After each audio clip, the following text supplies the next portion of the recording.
So here are the pieces that I'm going to be building this cabinet for. If you notice there, that's my lunchbox planer. It's still in pretty good shape. It's got a little bit of rust and stuff going on because I don't use it a ton, but I'm going to probably start using it a lot more. So I don't want to get rid of it. There it is. These are the casters I'm going to be using. As you can see, they're polyurethane wheels, which are very hard, yet they're still soft enough where they're not hard to push around. I don't really believe in the rubber wheels. These are rated at, I want to say, 300 or 400 pounds a piece.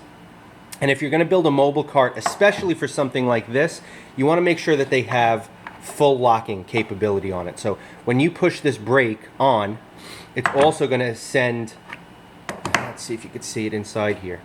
If you look inside there on the bottom of the spindle where it turns, as you push that down, those teeth mesh together and stop the wheels from turning also. It's called a full lock caster. So when you press that down, it basically makes it a solid foot, so you don't have that issue.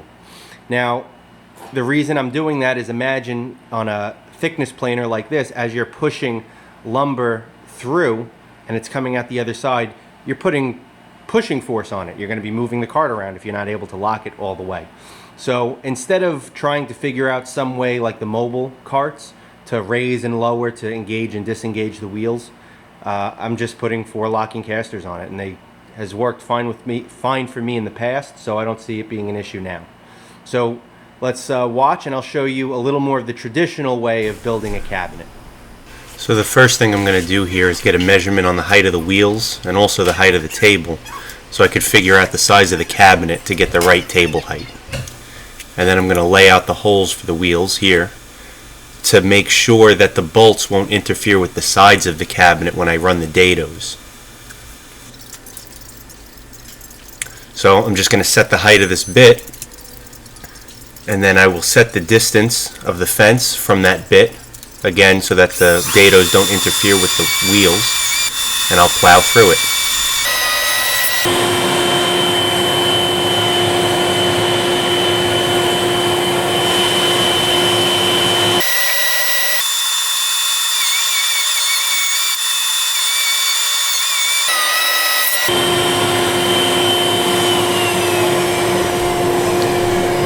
And there you have the dado, about halfway through the board to support the sides of this cabinet.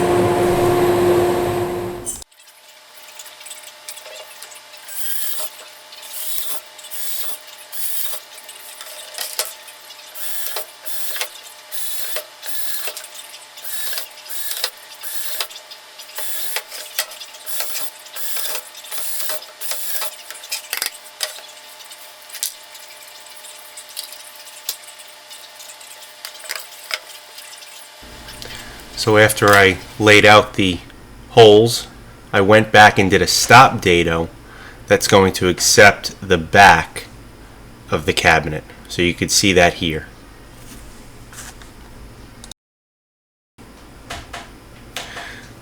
So I'm just tightening up the last few bolts for the last caster, and as you can see, the base is starting to look like something. You can see all those casters now on the base, and it's starting to come together now.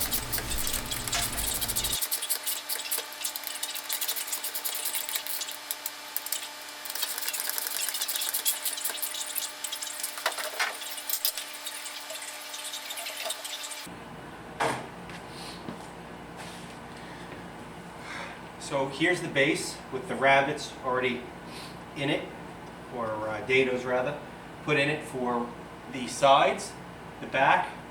I'll show you how this goes together now. These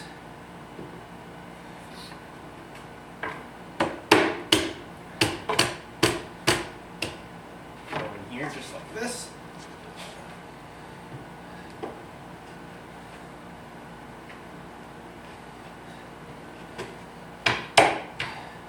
I'll get a measurement for the back piece here, and then this will sit right on top. I'm also going to do 2 dados here, just for a shelf on these 2 side panels.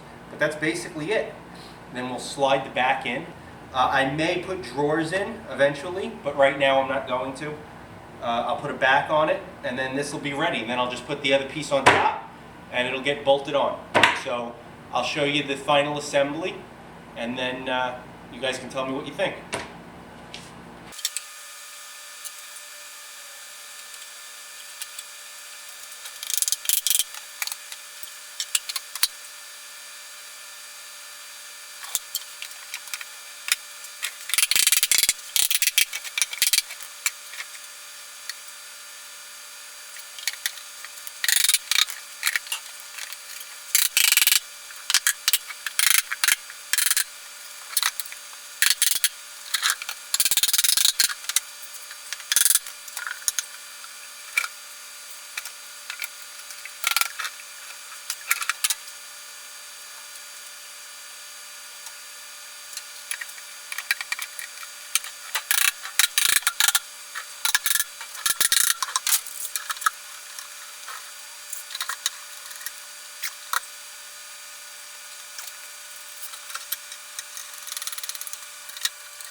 Well, so here you have it. It's all clamped together.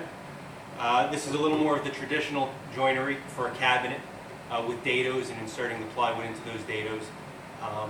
I showed you the Craig jig, which honestly I kind of prefer it for shop furniture because it doesn't matter if you see pocket holes unless you're really anal about it and you want the entire shop to look like, I don't know, like a kitchen cabinets with, you know, exotic woods and all that stuff. But I'm kind of just getting form and function. That's kind of my goal in the shop. So anyway, this is clamped together. I showed you how all of that works. Now you got to give it about an hour or two to dry up. It'll probably take 24 hours before it cures, but you could work on it after a couple hours. Where I'm going to have it situated over here, I could probably do small pieces, you know, up to a couple feet. But if I have to do anything long, you know, maybe an 8-foot board or something like that, I'm going to, I'll have to slide it out a little bit. If you notice here, I kind of screwed up. I grabbed the top and ran it through the router table, thinking it was one of the sides for the shelf. So I have a dado in the top here, which I don't really want there, but whatever. Again, it's shop furniture, so you're going to make mistakes along the way. That's all part of the game, you know. It doesn't matter how long you've been doing it, you screw up. So again, like I said, this is it. A couple hours to dry, and then I'll show you me mounting the thickness planer and it all put together.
So here it is all set up. It's slid in there. As you can see, I have the casters locked. The planer is sitting in there nicely. It's out of the way. So when I'm not using it, I have the dust collection set up permanently with the blast gate right there and a spaghetti of hoses in between all these machines. But this is basically what I have set up. And then basically what I would do is pop these up, the locks, and this whole unit will slide right out. Pop down this front. I should be able to get a good 12 feet of board through it, which I can't see needing more than that. I don't know why I would ever need to plane a full 12-foot board for really anything. But even if I needed to, I could pull that forward, and worst case scenario, just disconnect the dust collection, take it outside, and I could run whatever the heck I want through it. So there it is. It's all done, and it's worked out great. I may build, like I said, a few drawers in the bottom there. I'm not positive yet, though. So as for now, it is what it is, and that's how it's staying. So thanks for watching. Hope you enjoyed. Leave some comments in the section below, and I'll talk to you later. Peace.